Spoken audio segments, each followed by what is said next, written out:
Okay, so there's a countdown when I hit the record button on my computer. Now, I run an iMac, so there's a lot of really good features and functions with this. But the one thing it does not have is actually a light that can shine on me so that you can see me a little bit better.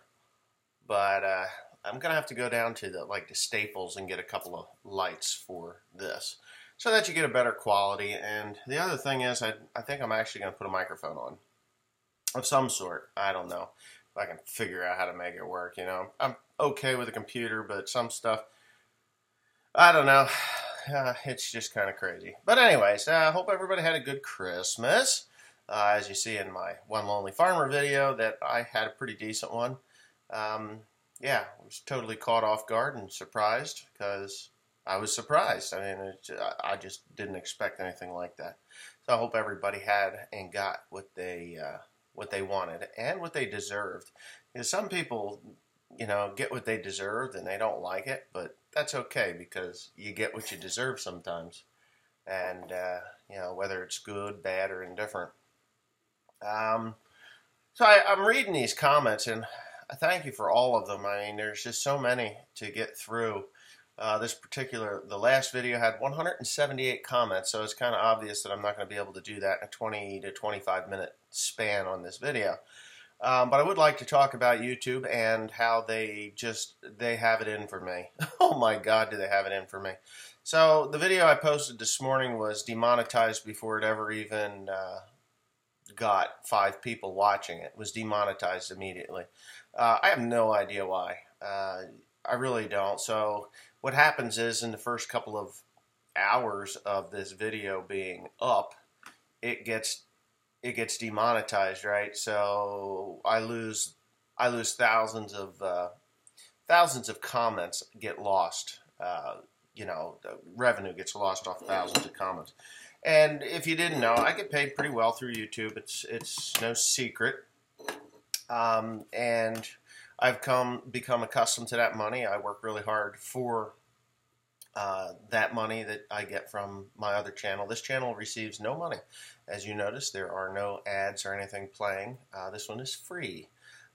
I do it because I enjoy talking to my fans and even the idiotic trolls that like to put their 2 cents in, if they had 2 cents.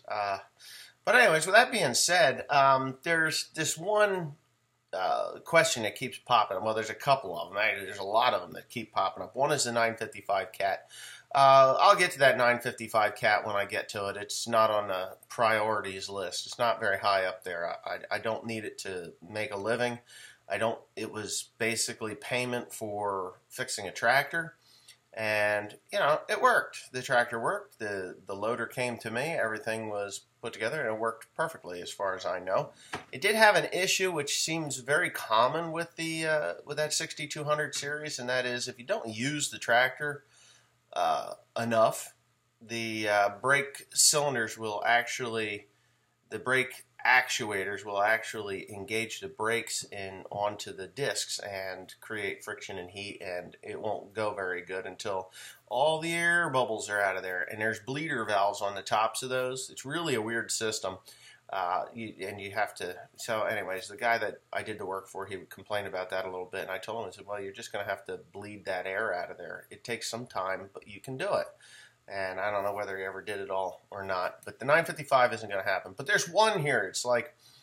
It's happening a lot, and I like the comment. It's like, how do you make a fortune in farming?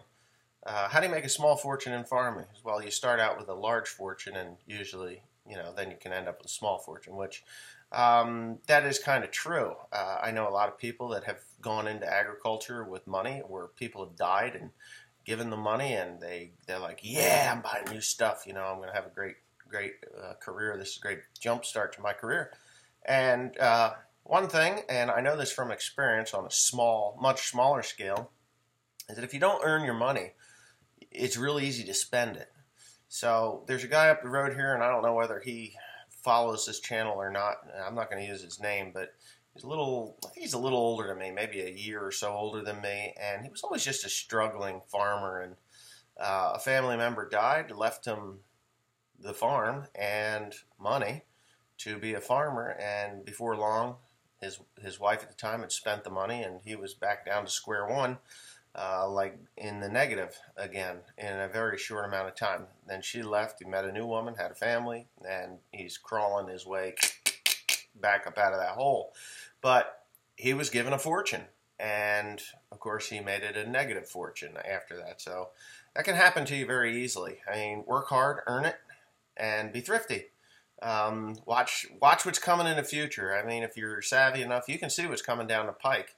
High prices are usually followed by low prices. Buy your equipment when prices are low. Pencil them in so that you know what you're going to, you know that you can pay for it on the low.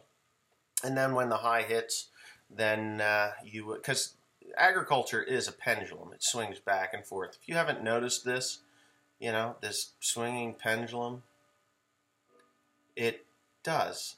Right now we are here. And when it comes back up to here, that's when you're going to make your money. So if you're looking for a new tractor, right now is actually kind of the time to buy it. As the money side of agriculture dwindles, like corn is somewhere around $3 or less, and soybeans are strong yet, but they'll kill it. Don't worry.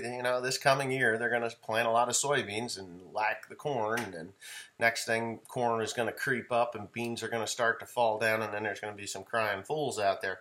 But what I'm saying is, as these prices are because they're so unstable and they're low right now, you may want to look into buying a good used piece of equipment if you can afford it. The prices of used equipment are coming down because there's a lot of it out there.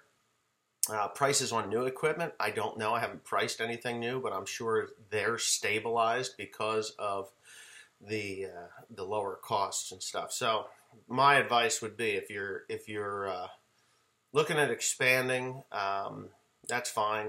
You can expand now. I mean, when you expand, somebody else has to shrink. It's just the way that works. And going out and buying a bunch of new equipment when the price is way up here because you think you're going to pay for it, that's kind of backwards thinking. You want to pencil it in on the low. Make sure you can pay for it when the price is at the bottom, and then when the price gets up here that you'll be doing okay, and you'll get it paid off a lot faster than if you bought, instead of buying one good tractor here, you bought 3 new tractors while it was on the high. But anyways, that's just how you can gauge that. I mean, I've done that pretty successfully in past years. Last year I did kind of go against that advice, and I bought, well, not really. The mulch hay prices, has decreased in the last 5 years. It's stable, but it hasn't gone up like the cost of everything else. And when they, it hasn't. So it does need to go up about $15 a ton. If it would go up $15 a ton, life would be great. That's water, not whiskey. Yeah, so that's just the way it is. Yeah, my Christmas was good. I think I said that. Shoot, I'm not answering that one. I'll have to answer that guy in a second. Hold on a second. Call you in a little bit. Anyway, that was Carl. Yeah. Farmers pay retail, sell wholesale, and pay for shipping. That is correct. You can produce milk. Years ago, we got a premium when we had bulk tanks. We went from creamery cans to bulk tanks. Paid us a premium to have those bulk tanks, and then slowly they paid us for the bulk tank. You got paid a premium for that, and then later it was the premium went away, and then they said, you know what, you need to pay us to haul your milk. You can't haul your own milk. That's another thing which kind of was annoying here in the United States, or at least New Jersey. You couldn't haul your own milk. You had to pay somebody to haul it. And when it got around close to $700 a month to haul our milk, that was about it. We had said, fuck you, we're done. That was it. And we did. That was 2011. Let's see. Run for Secretary of Ag. No. I don't qualify. Experience doesn't qualify for those positions. And do you think I really want to put a suit on and go sit at a desk all day? No. Am I going to the farm day on June 3rd? That's a good question.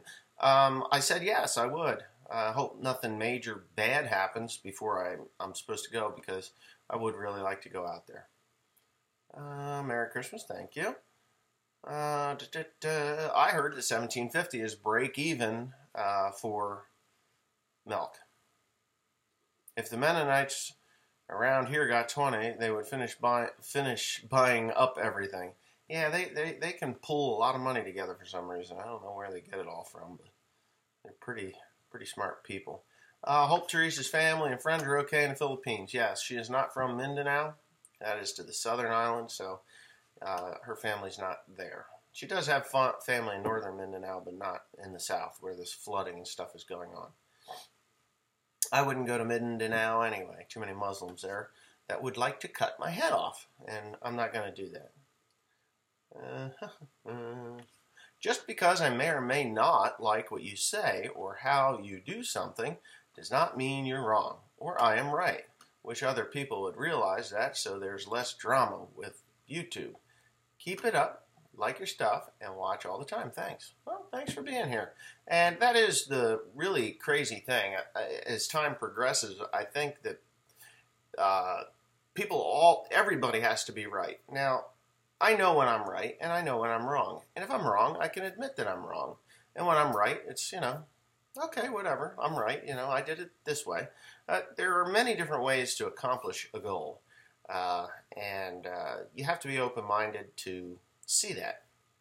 You can head into a field and some guys will go to the right and some guys will go to the left, when you mow. Does that make it right or wrong? No, it makes it right or left. So, who's right? Neither one. It's just a different way of doing it, yeah. What else we got here? Have I ever heard of the Farmers Organization, or NFO, National Farmers Organization? They had good intentions, but I heard not enough farmers joined. Yeah, the NFO, I heard that. Nobody's going to join that. The simple reason is that the farmers just want to grow. I don't understand it either.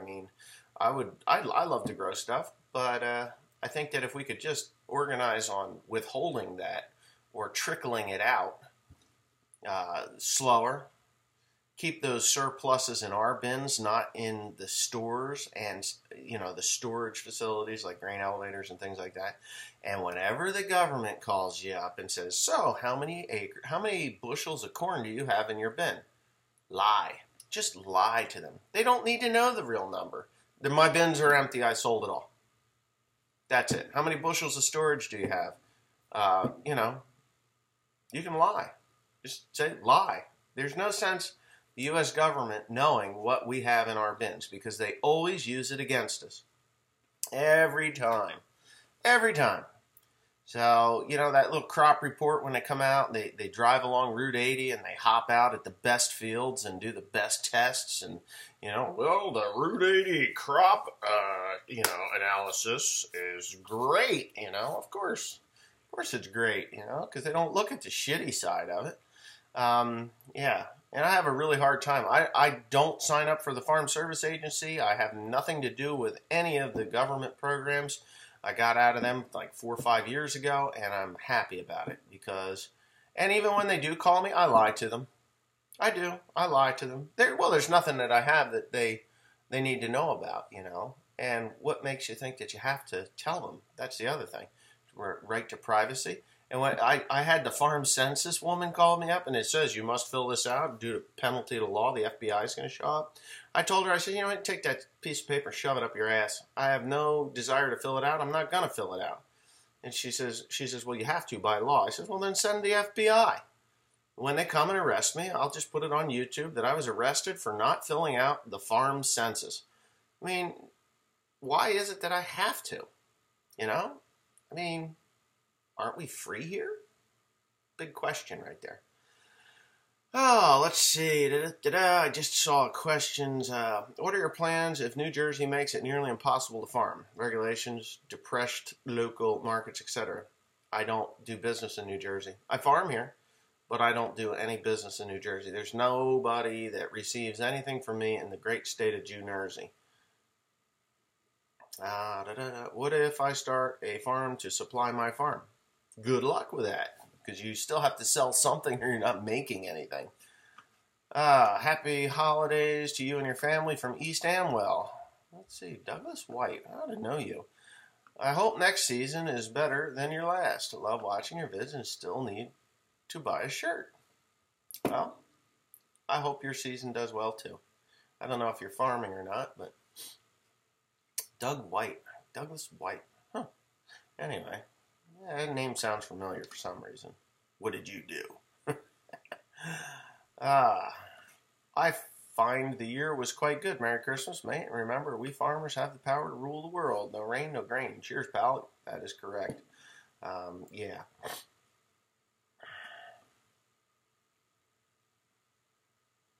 Okay, so now we got this George Olson, and he's asked a question about geoengineering. I believe it is a real thing. Wes, that is why the TPTB control the weather. I don't know what the TPTB is. They are afraid the farmers will be able to control the food. Those who control the weather will control the world. Well, you can't control the weather. You can try. So you can manipulate the weather. And I know the Russians were seeding the clouds. I think we seeded the clouds back in the 50s, maybe beyond that, before that, maybe in the 40s and 50s. And I believe the Germans did something for World War II also, they threw dry ice out into the atmosphere, and that would create cloud cover to mask what they were doing. And instead of burning stuff, smoke is really kind of inconsistent, so they would seed the clouds, and then you couldn't bomb the shit out of them. I'm pretty sure that was some of that. They did some of that. I know they did. I saw a thing with the Hindenburg going through a cloud of a man-made cloud. Yeah, so dropping aluminum powdered aluminum into the atmosphere to reflect the sunlight back up into space is what they are claiming that they do. And if you see the airplanes that go in grids, which we used to see a lot here in New Jersey, but we're not seeing it so much anymore, they were manipulating the weather. It was always cloudy days, just hazy, cloudy days. Now, I don't know what that aluminum oxide does to me personally, physically, but I do know that there were some really dry years that and those airplanes were really just working. They were going back and forth. So it is real. It is real. It is, don't be afraid to say something about it. It is real, and they do that sort of stuff. I think they've moved it more out west. A guy by the name of Glenn calls me every once in a while. He's from Illinois, and he is adamant that it's happening out there all the time. He can see the grids, because they will. They'll fly back and forth, and then it will spread out like this. Now, a regular contrail is a straight line, and then it'll get wiggly, and then it'll just disappear. It just disappears. But the geoengineering, or the aluminum oxide, that does this. It's a straight line, and then it spreads out, and then it'll run into the next one, and the next one, and the next one, and then before you know it, you've got a hazy day. So if you look up a little bit once in a while, you might see the difference. I mean, big time difference between a contrail and the aluminum oxide that they're dumping out into the atmosphere. Oh, that's enough of crazy talk for this session.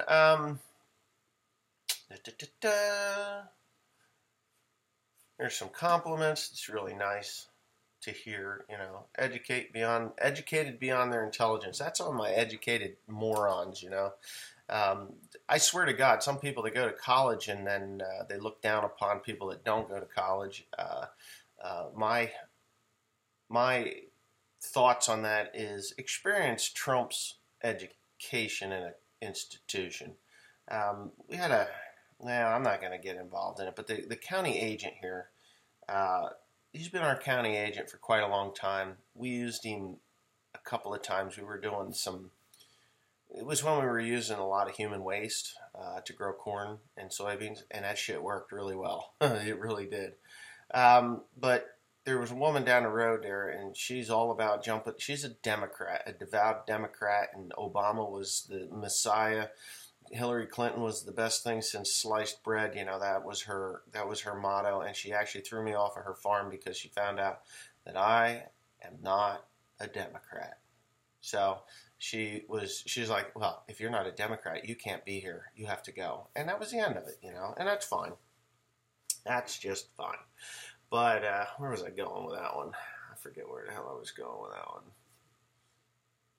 What was I talking about? Oh, being educated beyond their intelligence. Okay. So my experience was, you know, pretty spot on. I mean, I've farmed this area for a long time, and this county agent, he used her as a guinea pig. She was gonna raise beef cows. So she goes to him, and he's like, "Oh, I've been waiting for someone like you for my whole career, my whole career." Like, oh, okay, great. You know, what do you want to do? Oh, I can make your animals gain faster than any feedlot, any blah blah blah. You know, he blew so much smoke up her ass it was coming out her hair follicles. It was amazing. So he designed a ration, a feed ration for her animals. Now they were Charolais and what the hell was the other one? I think she even had some Herefords and then some mixes or whatever. But for the most part, I believe they were Charolais. Big white beasts, you know. She kept them segregated, you know. You wouldn't want to have interracial breeding going on there, which, you know, that was just her business, you know. That's how she wanted to do it. So anyways, one day, this was before she found out that I was not a Democrat, she calls me up and she's like, "Wesley, I'm having problems down here. Can you come help me?" I'm like, "Huh. Well, yeah, all right, I'll come down." So I get down there, and I go in the barn where she's got her feed, and I see all these milkers and stuff, you know, used milker equipment. It's like, you're not going to try and milk these things, are you? Well, I'll do what I want. Like, you're going to try and start a dairy farm down here? She's like, well, I'll do what I want. That's not what you're here for. Can you please look at my feed and tell me what to do with these poor animals? So I'm looking at the feed, and there is a massive amount of urea in this bag of feed because it's the law in the state of New Jersey that you have. It's probably a nationwide law that you have to state what is in that feed on the label in its percentage. And you know, years ago when I was a kid, we had a product called Mole Mix, and it came in they would come in from Agway, and they would pump it into the Mole Mix tank. And the heifers and the cows could go out there and lick the molasses and urea mix that they had, you know, they pumped in there. And you'll get an animal every once in a while that would just love it and kill her stomach. Just kill her stomach. Sound like a washing machine in there. And just, bleh, you know, it was terrible. We lost animals to mole mix, so we stopped using it. Well, when I saw that there was this massive amount of urea and the 5 animals that she had out in the field that wouldn't get up and they were bloated like, you know, their stomachs they had displaced abdomens, you know, twisted stomach and full of gas. And I said, well, you got to get those animals up and you got to make them run around. You got to chase them around and get them to pass that gas. And she thought I was crazy, you know. I said, no, you really need to get them going. Well, you try to get them to go, you whack them with a stick, they wouldn't get up, and I produced the electric cattle prod and zapped, I think 2 of them, I zapped them in the ass. They got up and they kind of like, they were in a lot of pain. They would lay right down again, and, you know, you couldn't get them to move. So I kind of thought that it was a little beyond my help, you know, what to do. And I told her, I said, well, if we've got a hypodermic needle, we can let some of that air out of there, you know. And she's like, what? You know, I was like, and she's like, well, you're not going to do that. I'm going to call a vet. Well, needless to say, all of the animals died. Too much urea in the feed, it killed those animals. And that's what happens when you're overeducated. And what is it? Educated beyond their intelligence. They thought they were smarter than people that have been doing this for eons, you know. And that's what you end up with, dead animals. So college-educated morons really need to stop.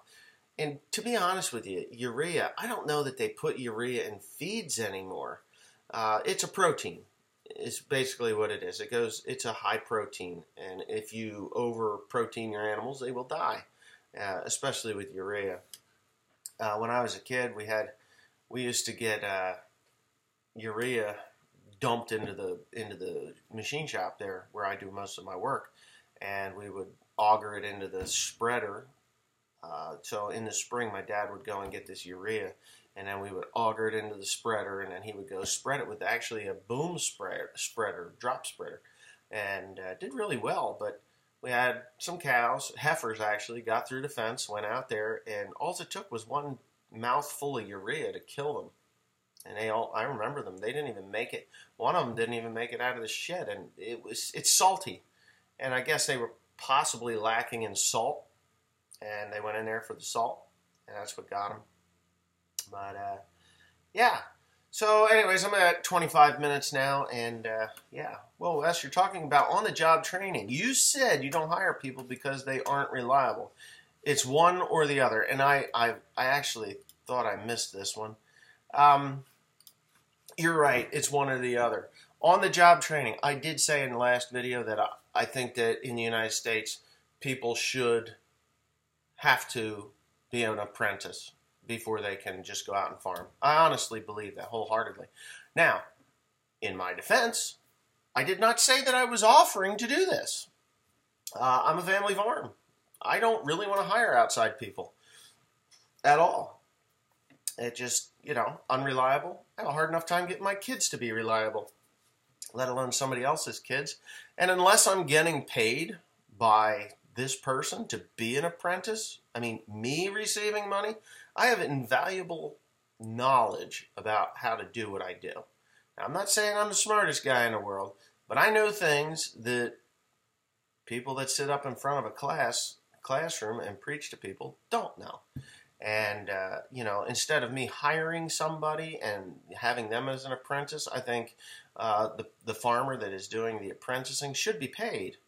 I'm not doing that, though. I'm just not, because you know what? When you apprentice somebody, they become your competition. And I had that experience a couple of times, too. So just ain't worth it. It's not worth it.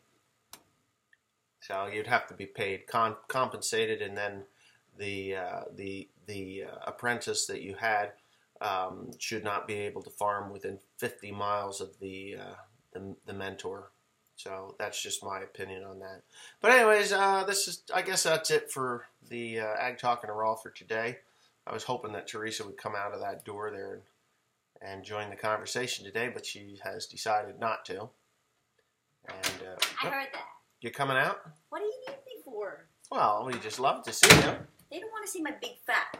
You got a big fat what? Mataba. Oh, let's see. Turn sideways. How fat are you? Oh my God. Look at the size of that gut. Are you pregnant? Shut. Hey, don't hit. I got an itchy nose all morning. That's white. So we did get Teresa to come out. It's 28 minutes. Anyways, thanks for watching. Please comment, rate, and subscribe. If you're new to this channel, welcome aboard. If you just showed up here and you want to see my regular channel, that's One Lonely Farmer. I'm not going to put the link in the description below, but anyways, enjoy. Thanks again. See you next time. Which day? Wednesday? See you Sunday.